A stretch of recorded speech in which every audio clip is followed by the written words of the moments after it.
Christopher Carter Sanderson of the pioneering group Guerrilla Rep. And Christopher and I like to joke about that. By pioneering, he means old. By pioneering, I mean it's Guerrilla Rep is, aside from Shakespeare in the Park, presented at the Delacorte Theater from the Public Theater, and that's been an institution in New York City since I think maybe the 1960s. It's around maybe 60 years that they're going strong with that. But aside from that, in the late 80s to early 90s, when Christopher started up with Guerrilla Rep, there weren't a great deal of other things happening with Shakespeare around town. Maybe there was the Classic Stage Company, and they were doing indoor Shakespeare, or they started around that time. Indoor, yeah. Indoor, but there was, I don't think there was anyone else aside from Christopher doing outdoor theater. And Christopher kind of revolutionized that concept. He brought outdoor Shakespeare, not just to whoever was wanted to see it, whoever wanted to access it, but he made it free. And he did downtown in Washington Square Park, which is a big park downtown, right by where NYU is located, and all the NYU students are running around. Sure. And he was down there for 25 years doing. And Fort Tryon Park and Central Park, right? And many parks, Prospect Park. And our mission was to do that at a degree of quality that rivaled Broadway. Our mission statement includes the phrase highest quality. And so, that can seem like an intangible, factor or judgment. But I decided, frankly, that if the top New York Times reviewers thought that we were as good as what was going on Broadway, then we succeeded in that mission. And apparently we did so something like 25 times. Yeah, you guys, you did that 25 years you were running, and the thing, I caught your annual production of Midsummer Night's Dream down at Washington Square Park. I don't know how many years in a row, quite a number. Something like 20.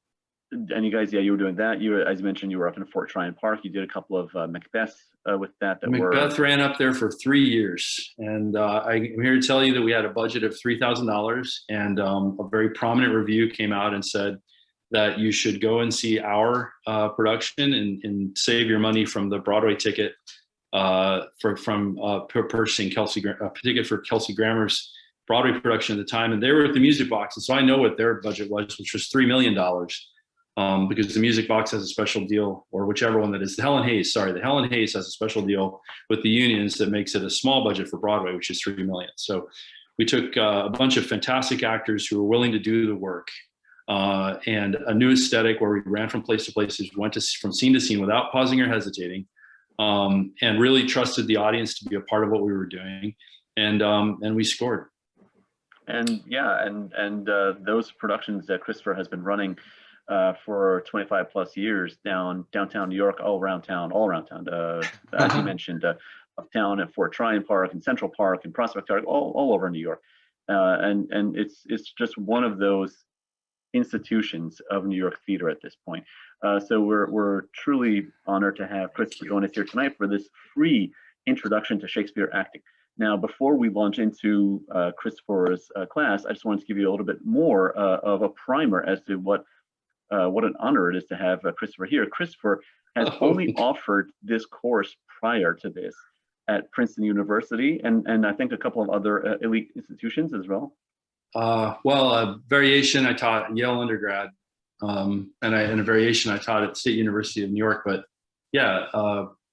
this is a lot like the first day of acting class, Shakespearean acting at Princeton. Sure. So this is a college level class that Christopher has offered at various times in the past at some pretty big deal institutions.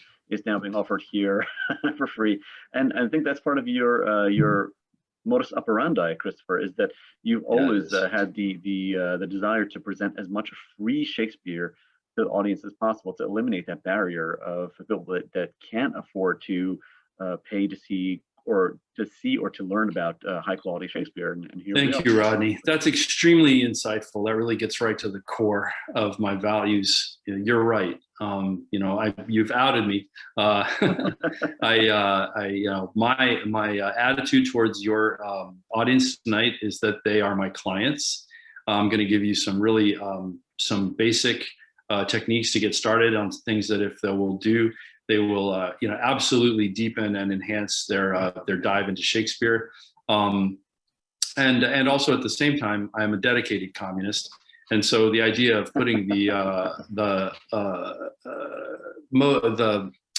tools of production in the hands of the worker is extremely dear to my heart. It's very important to me.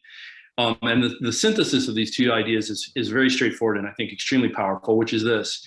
If you have already begun the production for the producer, for the director in your own work, you will help their production be better.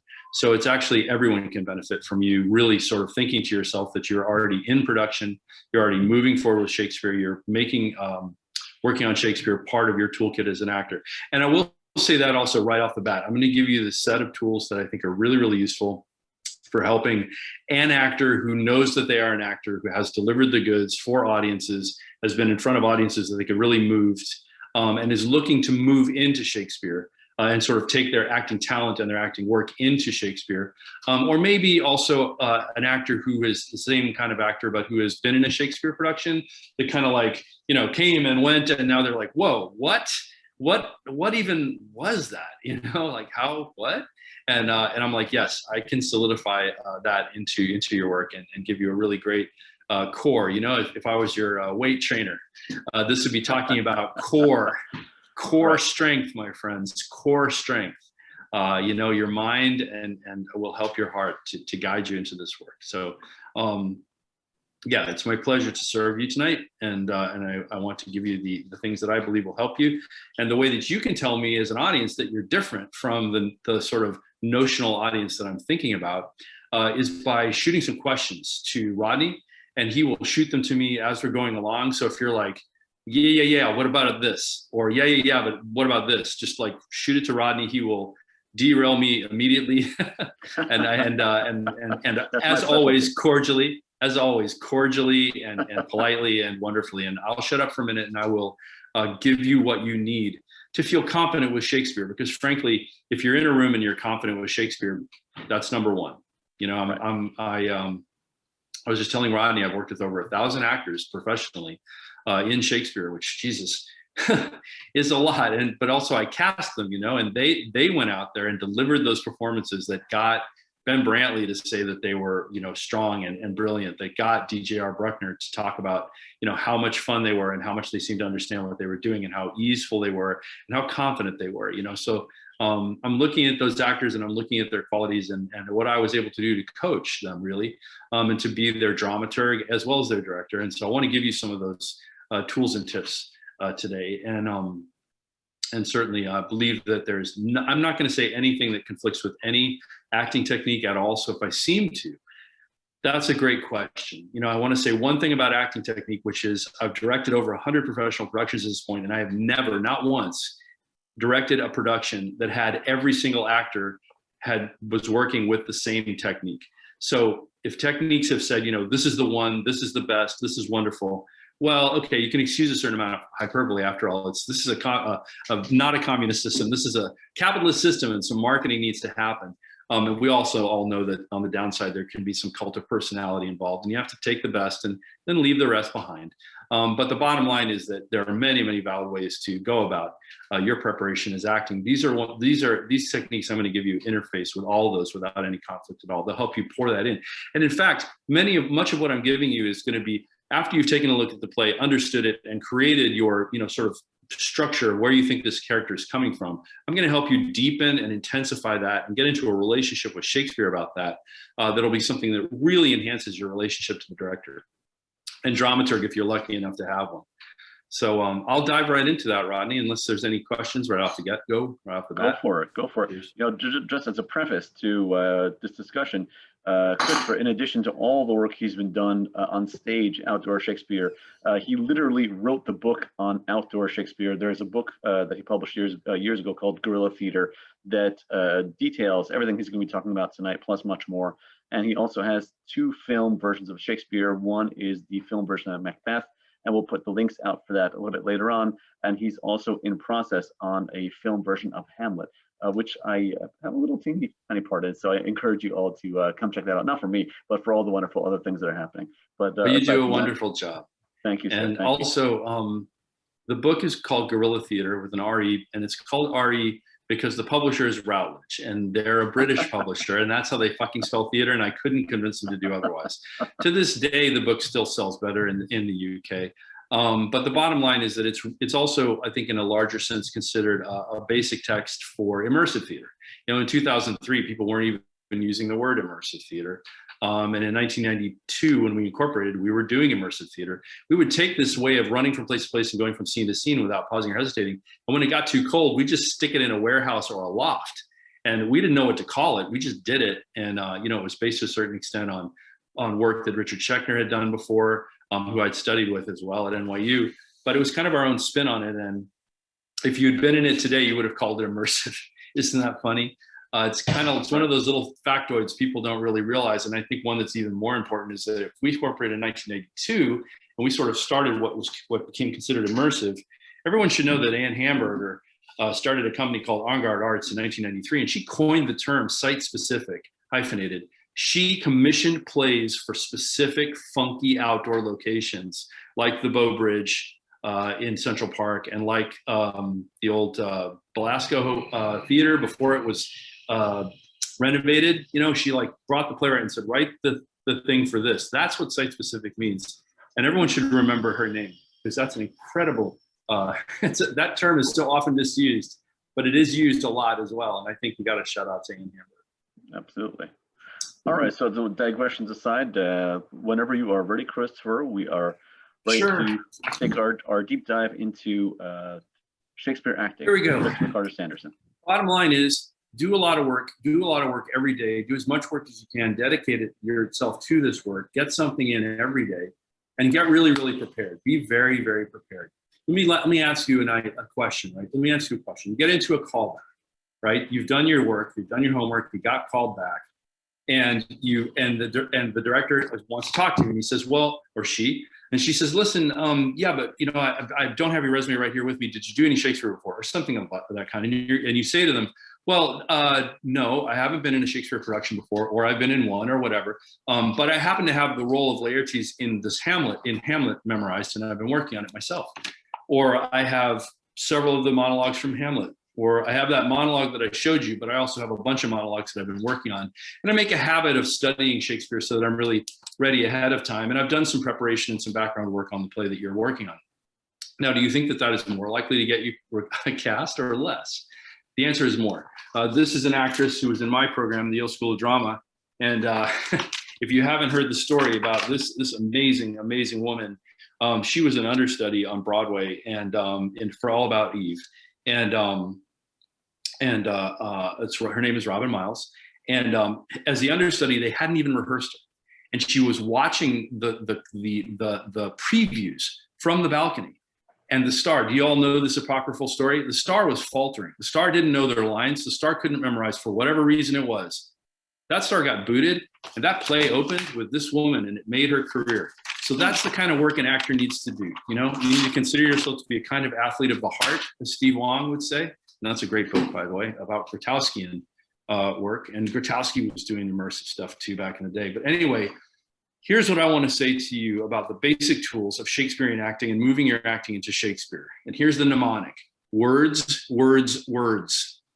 Okay, words, words, words. Of course, I'm quoting Hamlet. But when I say words, words, words, I mean three kinds of words, three things about words. One is the vocabulary in Shakespeare. Okay, first of all, if you are, for some reason, God bless you, suffering from the idea that Shakespeare somehow needs to be translated, please let me disabuse you of that complete fake news, totally manipulative, horribly stupid mischaracterization and anti-intellectual bullshit. By using science, okay? And here's the scientific fact. Every single word in Shakespeare is in the dictionary of the English language. It's not hard because it's a different goddamn language. It's hard because it's fantastic poetry. It's hard because it's the best use of our language that we know of, all right? And that leads me to my first visual aid here. Oh, actually, did you see this? Happy Norway Day, by the way. It's Norway Day, and this is the costume for the Norwegian captain in Hamlet. So, hey, that late in the play, you got to be looking for a little fun if you can get it, right?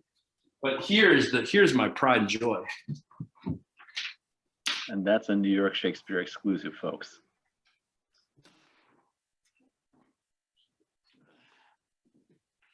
This, ladies and gentlemen, and them and they and everybody, is the motherfucking Oxford English Dictionary of the English fucking language, and you better get a copy of it. That's all I have to say. Don't get the online one. It's fucking expensive. They want to charge you hundreds of dollars every year. This comes in 2 volumes, right? Check this out. This is the great thing. This is the nerd out thing, right? Comes with a magnifying glass. Now, why is that? The reason is because on every page on this motherfucker has 4 pages on it, and the print's so goddamn small that I don't care who you are, you're gonna need a fucking magnifying glass. I shit you not. Here's the thing.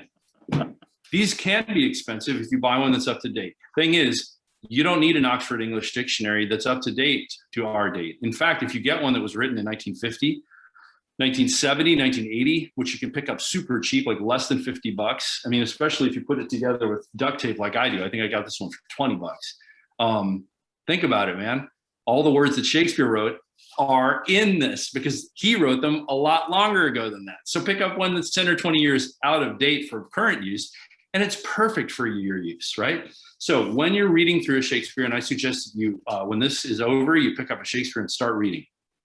Preferably one that you don't know well. If you know one well, just pick it up and start reading, because everything you need about Shakespeare is in the Shakespeare. Shakespeare wrote for actors. They didn't have directors per se, but there's a lot of evidence in the plays that Shakespeare himself was a director and that he was wanting to help the actors do better. In fact, if you only read one thing right after we talk, I would suggest Speak the Speech Trippingly on the Tongue, which is a time where Hamlet himself gives an acting lesson to the master player in Hamlet. He's literally saying what Shakespeare thinks Shakespeare should be handled like by actors. So back to the OED. You're reading your way through a Shakespeare play. You get to a word you don't understand. Look it up. You look it up. That's it. That's going to increase your confidence right there. And that's words number 1. Words number 2. So words, lexicon, dictionary. Now, words, lexicon, dictionary. That's the meaning of the words. All right. The second words is the use of the words, right? Because Shakespeare does take modern words and uses them in ways that are different. He has to use them because it's all poetry, right? What is poetry? Poetry is, number 1, it's stylized. Stylization means you're trying to say more with less, right? So how you use those words, it's incredibly important. Imagine that there's like so much more pressure, like pounds per square inch, on every word that Shakespeare used. And that's why you need one of these. These fuckers are cheap too, especially used, right? This is called the Shakespeare Lexicon and Quotation Dictionary. Yeah. Hell yeah. Now, why do you need this? Well, the definitions are short and useless virtually. They're just really short. What you need this for is when you get a word and you're like, no, okay, now that I understand the literal meaning of the word, I don't get how he's using it or why it makes sense to use it here. You look it up in the lexicon, and what the lexicon tells you is every time that Shakespeare uses that word in every single play that he has written. So if you've got a complete works, look it up. If not, I suggest the MIT complete text and just do find it. Go to the next one, find it. This gives you the context. So suddenly you've seen Shakespeare use that word that you weren't familiar with, 5 or 6 different contexts. It's going to give you a lot of confidence using it, okay? So that's words number 2. That's words and words, right? You're ransacking my library here. Third words. Okay, so words number 1, what words? What do they mean? Words number 2, how are they used? Words number 3, what are the actual fucking words? I know that sounds crazy, but you guys know you're going to be going out into a world where not everybody has the guts or the budget or the time or the plain ability to do Shakespeare as Shakespeare should be done, which is simply uncut. Just do the damn play. If you don't understand part of it, work hard until you do, and then get it into your goddamn play. However, there are pressures that make that not possible. So sometimes you just want to know, wait a minute, what are the words, right? Here's what you need. Use it every day, folks, and I'll prove it. A folio. These fuckers can be a little more expensive, totally worth it. If you need a holiday gift, somebody to give you a holiday gift. Here's the problem. Once your friends and neighbors and your moms and dads know that you're working on Shakespeare, if you don't tell them what to get you, they're going to get you shit like this. Fucking Shakespearean Death's card game? What the fuck do I need this for? Holy Christ. I've got Shakespeare, I've got Lady Macbeth guest soap. I mean, dear heart, thank you for that. But, you know, when people say, what do you want for Christmas? You're doing Shakespeare, I'll get you a t-shirt, Lady Macbeth t-shirt. Like, no. I want one of these, okay? Mm-hmm. What is it? It's a facsimile of the folio. So what's a facsimile? Facsimile means that somebody literally took a camera and took pictures of every page. They blew up those pictures to the actual size of the folio, which is kind of big, and then they printed them all together. Now, as most of you probably know, Shakespeare did not publish in his time. The reason for that was copyright was very, very different from the way we think about it. And if Shakespeare had published in his time, other people would have been able to do his plays in his time and literally would have paid to go see those productions that maybe were closer to their homes than to go across the river to see his and pay the money to see them in his shop, right? There's some evidence also, for instance, that Hamlet was grown as it became popular, as Shakespeare realized that people loved the character and loved the actor playing the character. There's evidence that he wrote more soliloquies and that's why we get them. And he placed them so beautifully. He placed them. Do you know why a soliloquy is placed? Let me tell you why. What's the difference between a monologue and a soliloquy? It's simple. A monologue has other characters on stage listening to the long speech, right? And that's a certain thing. But the other thing is the soliloquy.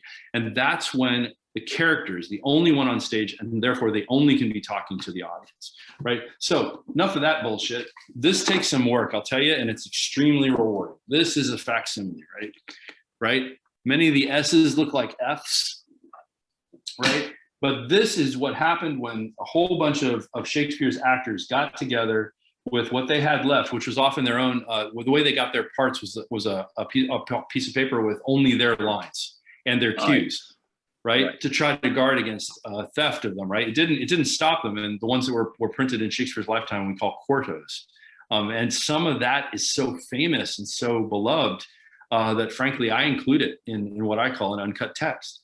From time to time you're going to want to go to the actual article and see what Shakespeare wrote, especially for instance if you get a cut scene and it's just a dog's breakfast and you're just like, what the hell is supposed to be going on here?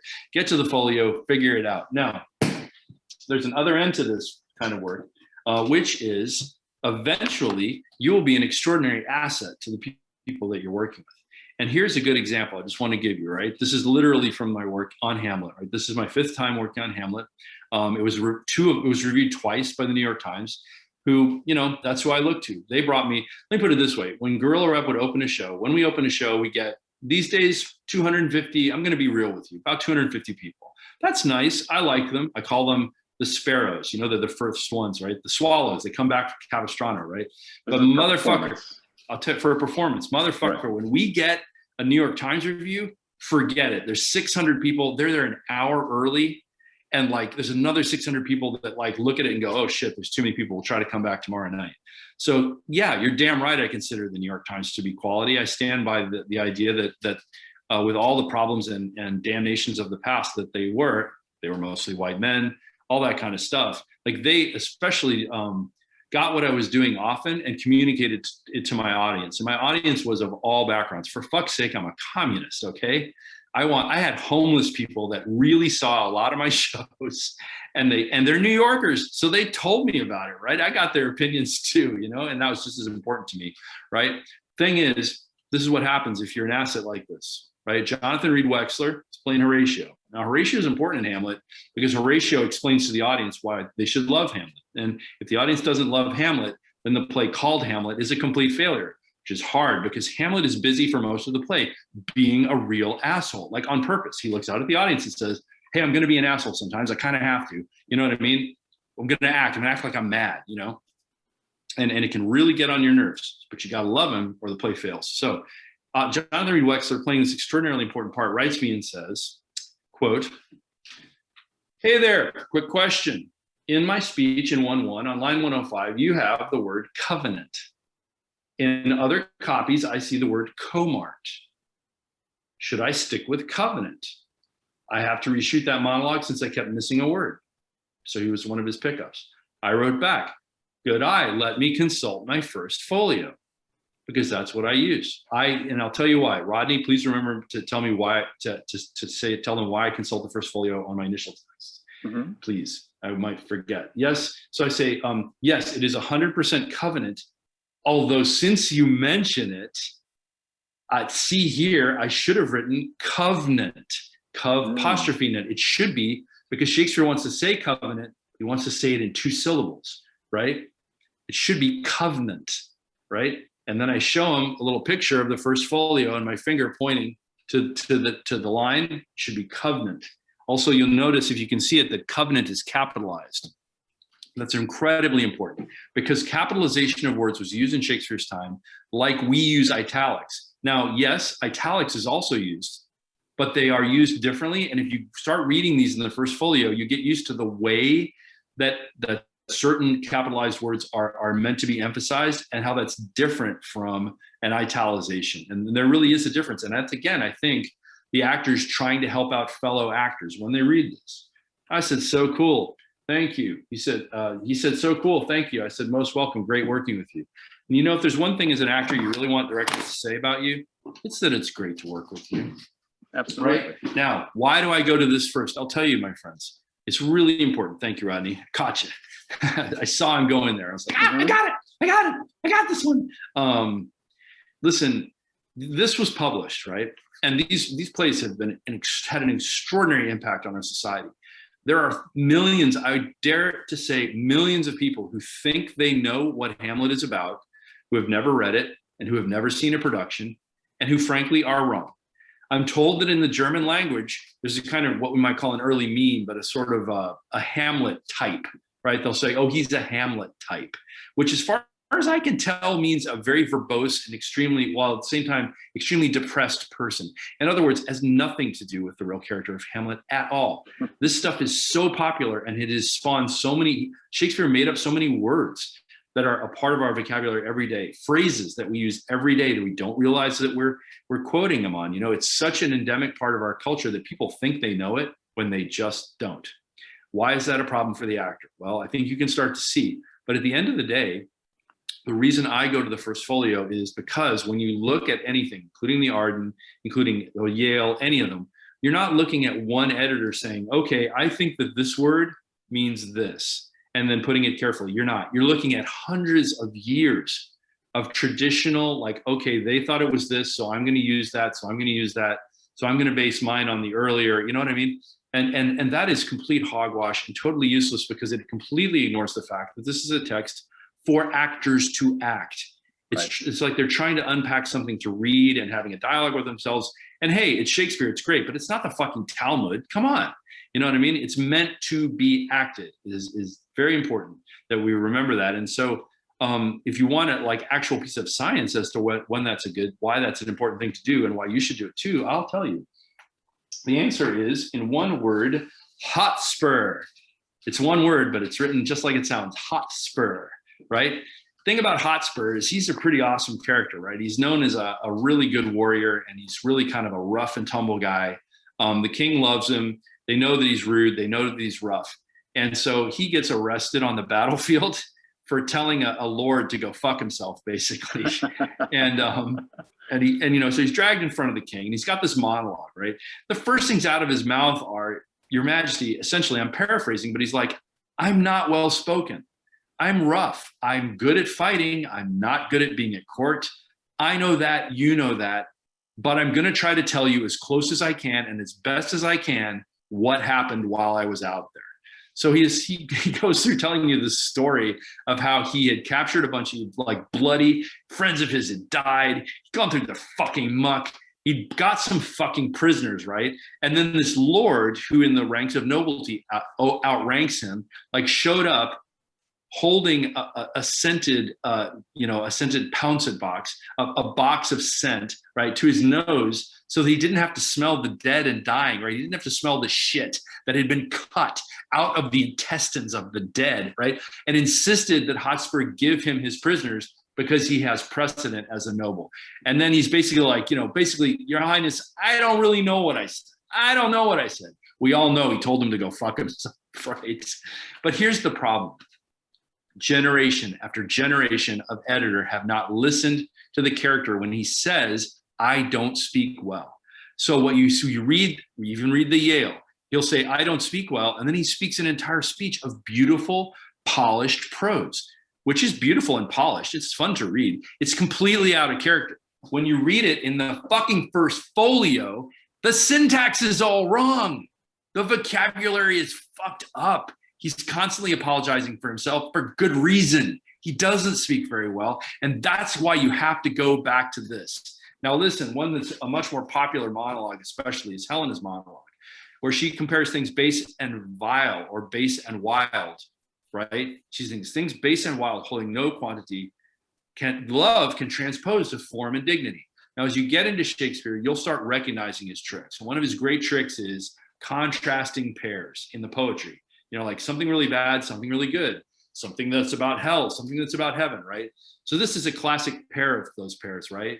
And so you'll think base and wild, holding no dignity, love can transform to form and dignity, right? Now, what most of them say is base and vile and form and dignity. Vile is wrong, brothers and sisters and others, wrong, okay? And I'll tell you why.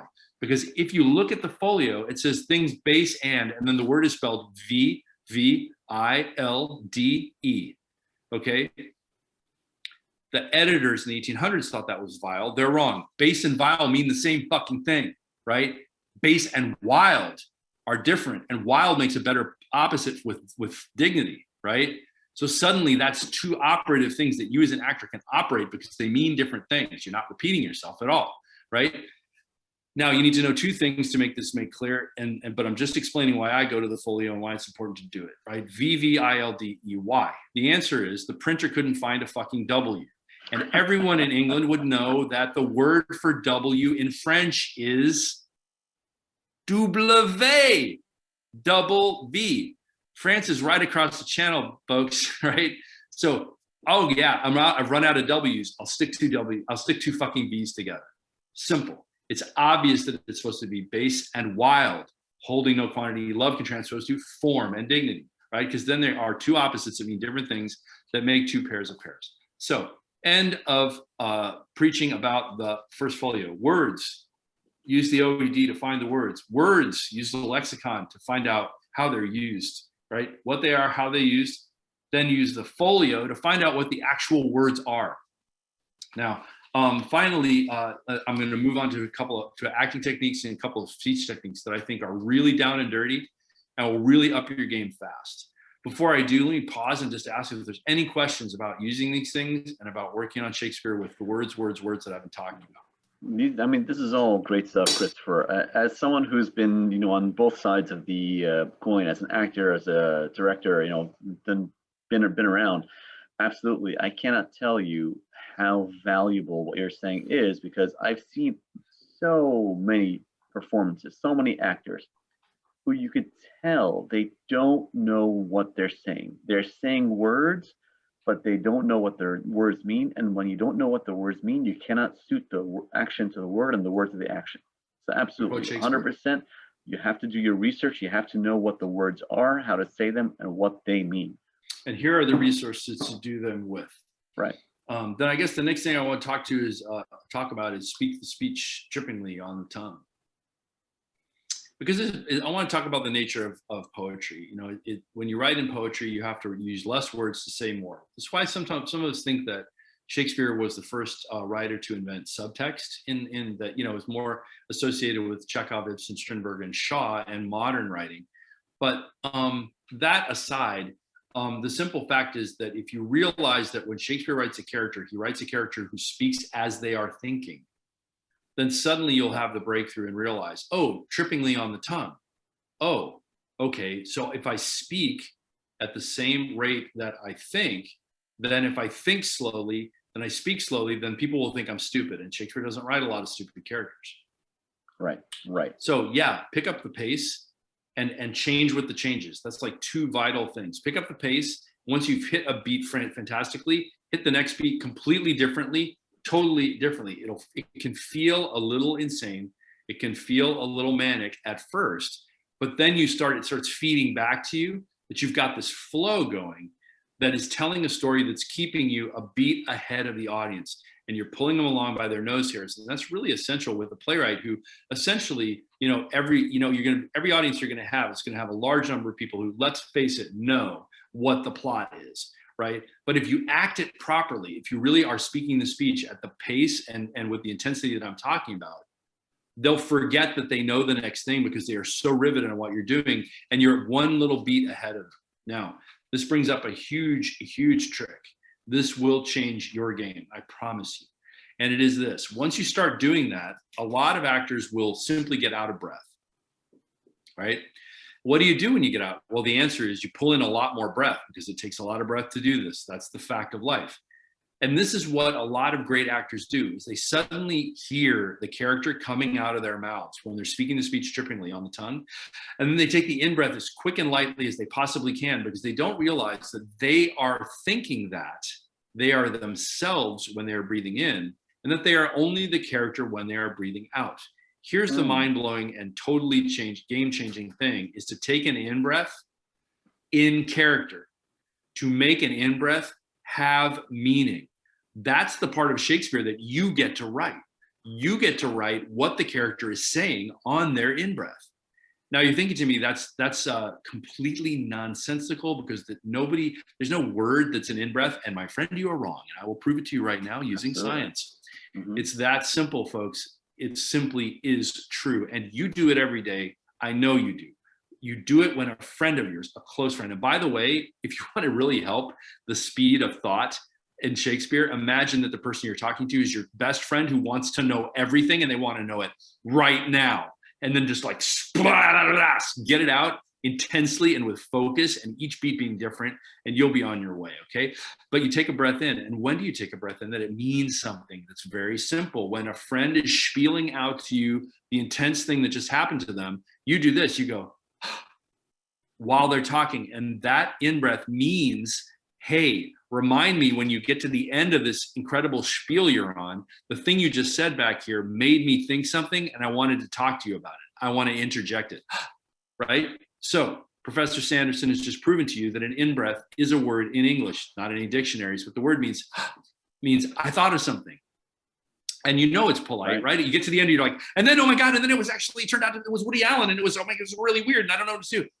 And then you look at them, they're like, and you look at them, you politely say, but you thought of something when I was talking about the blue dress. What was it? Right? Of course you do, because they said, which means I thought of something when you said that, and I want to talk to you about it when you get to the end of that spiel.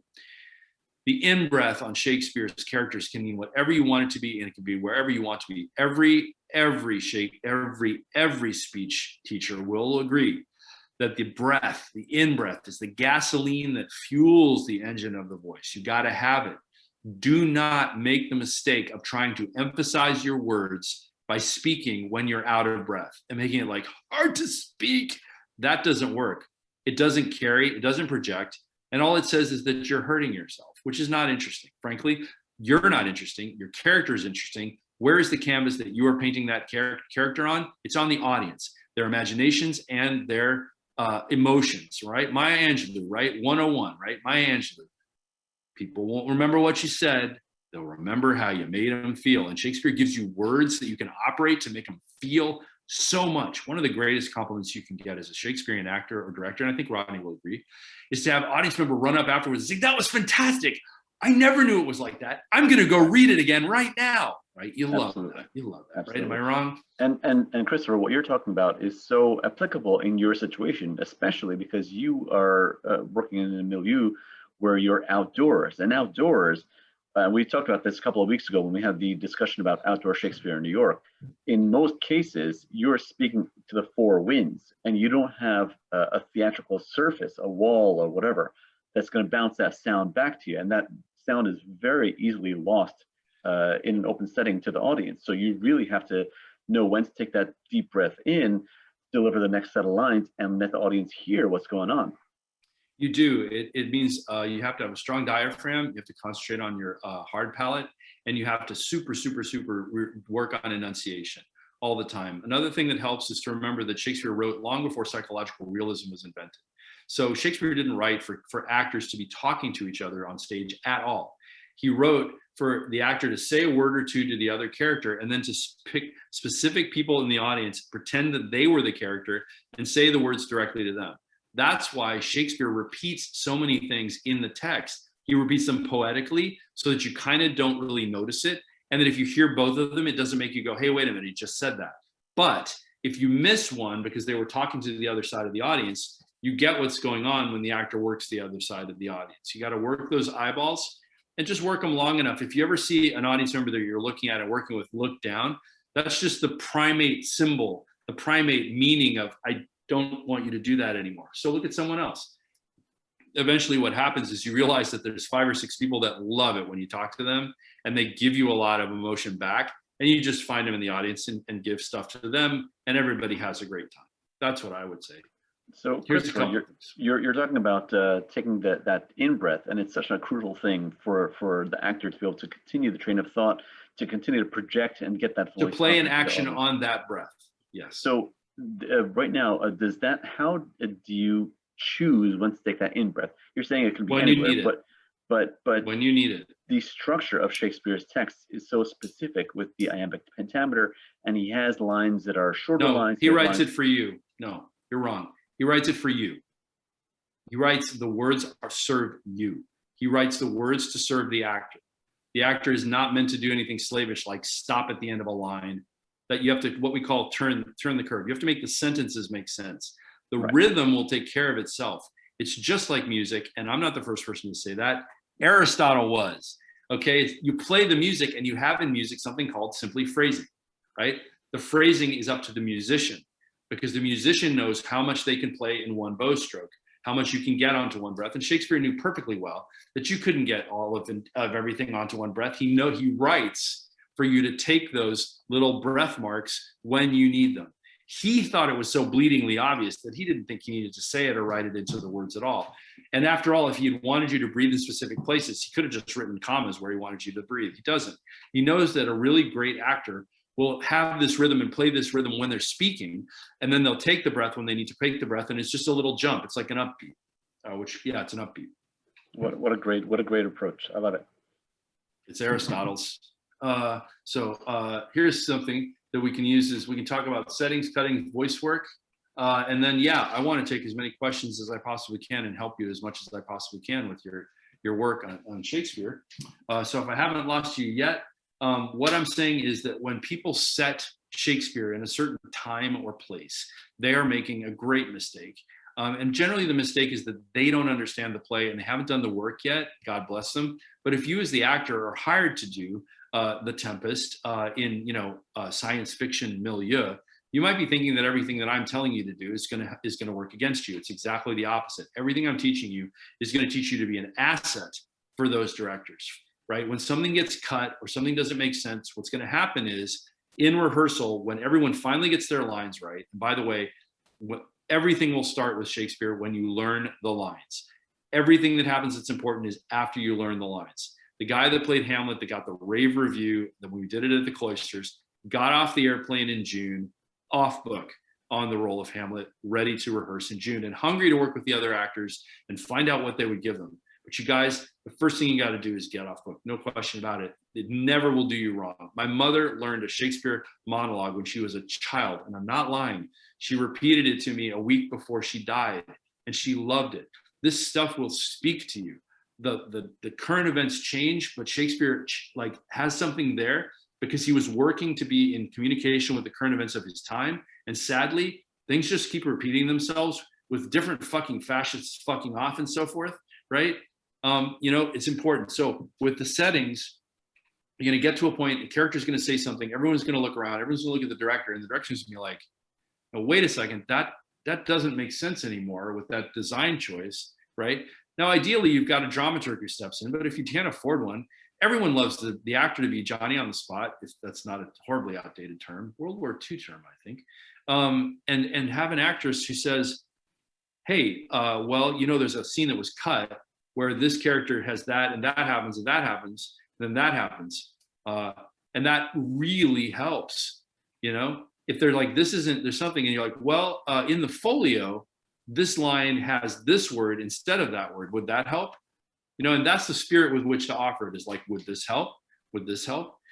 And suddenly you're a partner, you're a colleague, you're an equal with everyone, instead of this horrific hierarchical relationship of, you know, the director is the sort of arbiter and only person who can have good ideas. That's a horrible situation to work under. It's wrong, it's oppressive. Everyone should have great ideas. And the director has to be the person that you trust to be out in the audience telling you which ones are working together and kind of giving you a DNA of how you want the story told. But that's not our concern tonight, because the job of an acting teacher is to get you right to the point where you're ready to work with a director, not to direct you. So what I'm telling you is, when you know that play inside out and have read the folio and know the words and know what you're doing and are just radiating that confidence and are having fun, because by the way, with an actor, this is catnip. This is a feast. Come on. Am I wrong? Absolutely right. You're absolutely correct. I'm not going to point fingers, but a really major actor who's done a fantastic job on Hamlet. You know, when we were talking about it, he was like, you know, I'm just going to say yes because this is going crazy in my life. This is going crazy in my life. This is going crazy in my life. But this role is a fucking feast. And I've been wanting to work on this role and other things, you know, but this role, a part of it was, this role is a feast. I can't pass this up. And I was like, that's how I feel, man, right? You've got to. You have to. It's like Steve Zissou, you know, do you want to be on Team Zissou? You know, and then his quote unquote son says yes. And then Bill Murray says, well, yeah, it has to be. You know, he says the answer is yes. And Bill Murray's character says, well, it has to be. Right. So, you know, so point being, there's another thing about, and this obviously where I'm going with this, Rodney can see, is cuttings. Okay, so people cut stuff, right? Believe me, taking the richness of your understanding of a full play, right, and your work on it, and then putting it into the cutting that the director is asking you to, is so much easier than trying to understand the cutting as if it was a complete play. Because frankly, I'm just talking science here, folks, it's not. That's not the play Shakespeare wrote. So you're trying to figure out somebody's repiecing of a piece that they put together. It's always going to be hard if you go at it from trying to understand it from its inside out. As an actor, I'm not talking about the audience has to understand the production. But as an actor, if you have the full cloth, you can understand the cutting of that cloth much better. And again, you're a fantastic asset because you're coming in comfortably and confidently, knowing what happened to that character in the last scene, even if it was cut, so that all of your prior circumstances, for instance, make sense, right? And I guess the last thing I would say is to touch on voice work. We've been through pretty much everything I wanted to say about that was important. If I had to point to one voice work, it would be Kristen Linkletter, with one exception. You know, Freeing the Natural Voice, of course. It's just a gorgeous book. Fantastic book. Get it, do everything that's in there. Do it for at least 5 or 10 minutes every day, and then spend a half an hour working on Shakespeare. And in 6 months, you will have transformed your Shakespearean work. I promise you will be ahead of 90% of the actors in New York. You will. Remember, Kristen, God rest her soul, was a fucking genius, and she made a big mistake. I lived my life wanting to talk to her about that mistake. I didn't want to publish a diatribe. I didn't want to publish at one point I started writing a book called, called Vinyasa Breathwork or something like that. Actors work, breathwork for yoga, some shit. I mean, I've been doing yoga for over 30 years, right? And so that's my point. Every actor in New York who's a professional does yoga all the time. Early in the book, Kristen Linkletter says don't do yoga. Yoga gets in your way. They don't really understand what's going on in the voice. And then the problem is she does this entire thing about opening the channel in the early chapters, and it's literally quoting yoga. It's like quoting yoga. So just understand that everything she says about yoga, just put that aside, do your yoga, do her warm-ups, connect that yoga work to your breathing and to your voice work, and it will get you to the point where you can lay in all the stuff we're talking about in terms of enunciation, doing fun tricks like putting a little Z on an S instead of the sibilant. There's plenty of tricks. You'll find them. You'll rip them off from people you see doing the job really well. And I would say that, those are the basic fundamental tools that I wanted to say as your servant, as your coach, as your comrade. You can begin the production of Shakespeare tonight by starting to read a Shakespeare play and forcing yourself to do the discipline of looking up a word when you don't understand it, then keep reading. And then when you get to the end, start reading it from the beginning and keep going until you have the aha moment where it all is making sense and it's all smoothly running for reading. And then, my friend, pick a role and start reading it out loud. Do your monologue to your friends, do your monologue to, but if you really want the tip on who to do your monologue to, it actually comes from an actor. And I'm trying, who was the actor who was in Lawrence of Arabia? Peter O'Toole? Yeah, Right. that's right.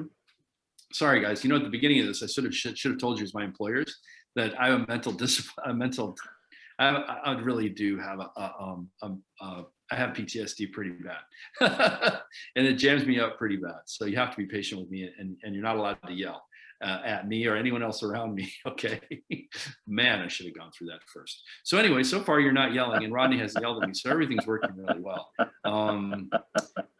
Sorry. Point is, you're gonna laugh at this too, but Rodney, the best person to do your monologue to is your cat or your dog. Personal pets. That's the New York version of Peter O'Toole's advice. You know what Peter O'Toole used to do? Have you heard this story? No, Peter I don't O'Toole, know. he used to memorize all the lines in a Shakespeare play, and then especially the monologues, and he would go out into the countryside in England, and he would say them to the cows. I had a feeling that's where it was going. Okay. He would say them to the cows. So my version for New York actors is say them to the pets. And that may sound crazy, but try it, and then suddenly you'll realize, wow, that dog is giving me a lot back. They're giving me kind of a great idea, sort of a much more fulfilled, way. And, if you're saying it with intensity, you're saying it with concentration, like, dogs, they don't really understand what you're saying and they're waiting for you to get to the part about food, but they are paying attention, and it works really well. So Christopher, just to jump into what you were talking about, you were saying how you don't like to cut your productions, you like to present them as much as you can, the full scale. I present them uncut. I call it the rock star version, because not only are they the first folio version, but if there are any quarter lines that have become canonical, I put those in as well. So how long do your productions run? Some of those. My production of Hamlet ran 2 hours and 36 minutes sharp every night, because we did it the right way. My production of Romeo and Juliet had a frame story, and I used to swear I would never do a frame story, but I had to do this one. I'll tell you why if you really want to know. But it boiled down to, I had an imaginary sophomore Catholic girls' school class that got so excited about Romeo and Juliet that they just had to do the whole thing. They did it with scrounged props that you would find around an old Catholic school, and their teacher, who was a nun, did the prologue and the chorus, and she played the nun, which was fucking hilarious, because the nun is all body humor, right? Yeah. So you get the layer of the body humor, and it's a nun doing it, and she's all embarrassed to be like talking about this body humor. Brought the fucking house down. It really worked well. We originated it at Princeton after the Shakespearean teaching year there, and we moved it professionally to the band show at Central Park, and it went great. But my point was, why do full-length production? Oh no, I'm not done. I'm getting there. This PTSD put a jam in my head. The answer is, the prologue, 2 households, both alike in dignity. And she starts talking. And when she says, brothers and sisters, comrades, others, hear me. She said, 2 hours traffic of our stage. I had one of the girls in the cast, they're all college students actually, write down the actual time on the blackboard, which was the classroom that was the set. And at the end, when the prince was finishing, gloaming peace, motherfuck, they killed each other, it sucks, right? Last word, one of the girls puts up her mournful head and writes the actual time. We were within 2 hours by 2 minutes on either side every fucking night. Think about the profound truth of that. The profound truth of that. We didn't leave a word out of the text. We did it right. We did it the way Shakespeare wanted to, because he said 2 hours traffic of our stage. Now let's get scientific. Take the number of words, divide it by 2 hours. You end up with a thumbnail constant for how long each word should be. You multiply that by the number of words in any other Shakespeare play, and you find out a really good thumbnail idea about how long that play should run. When you run it through Hamlet, it runs to around 2 hours, 40 minutes. So when we ran 236, 240, depending on interruptions, we had gotten it right. According to what, Mr. Sanderson? Are you trying to be an authoritarian or you're a colonialist? Fuck, you jackass. What do you actually mean? The answer is, I did it scientifically.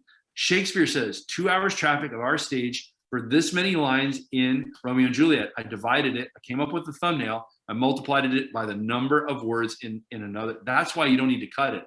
Because if you do it right, it's not too damn long and it doesn't bore the fuck out of people.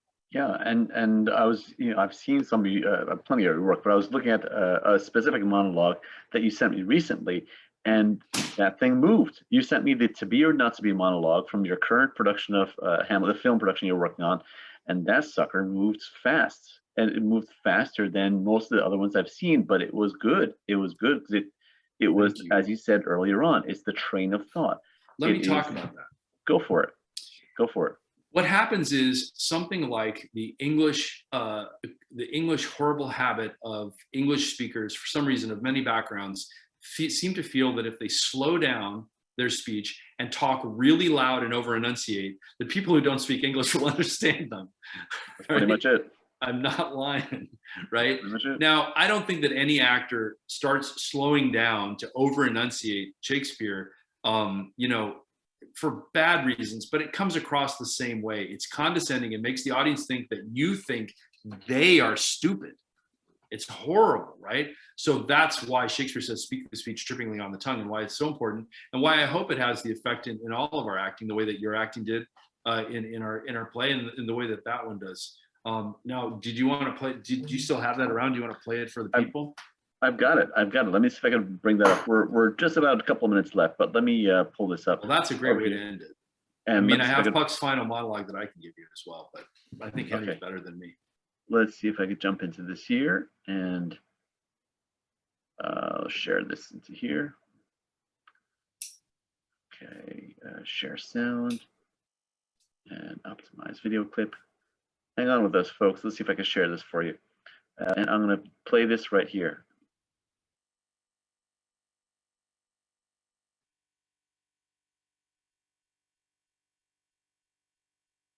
To be or not to be, that is the question. Whether 'tis nobler in the mind to suffer the slings and arrows of outrageous fortune, or to take arms against a sea of troubles, and by opposing end them, to die, to sleep no more, and by sleep escape the heartache, and 1,000 natural shocks that flesh is heir to. 'Tis a consummation devoutly to be wished, to die, to sleep, perchance to dream. Aye, there's the rub. From that sleep of death what dreams may come, when we have shuffled off this mortal coil, must give us pause. There's the respect that makes calamity of so long life. For who would bear the whips and scorns of time, the oppressor's wrong, the proud man's contumely, the pangs of despised love, the lost delay, the insolence of office, and the spurns that patient merit of unworthy takes, when he himself might his quietus make with a bare bodkin? Who would far else bear to grunt and sweat under a weary life, but that the dread of something after death, the undiscovered country from whose bourne no probable occurrence puzzles the will? It makes us rather bear those ills we have than fly to others that we know not of. Thus conscience does make cowards of us all. And thus a native hue of resolution is sickly o'er the pale cast of thought, and enterprises of great pith and moment. With this regard, the currents turn awry and lose the name of action. Soft you now, the fair Ophelia, nymph in thy orisons, be all my sins remembered.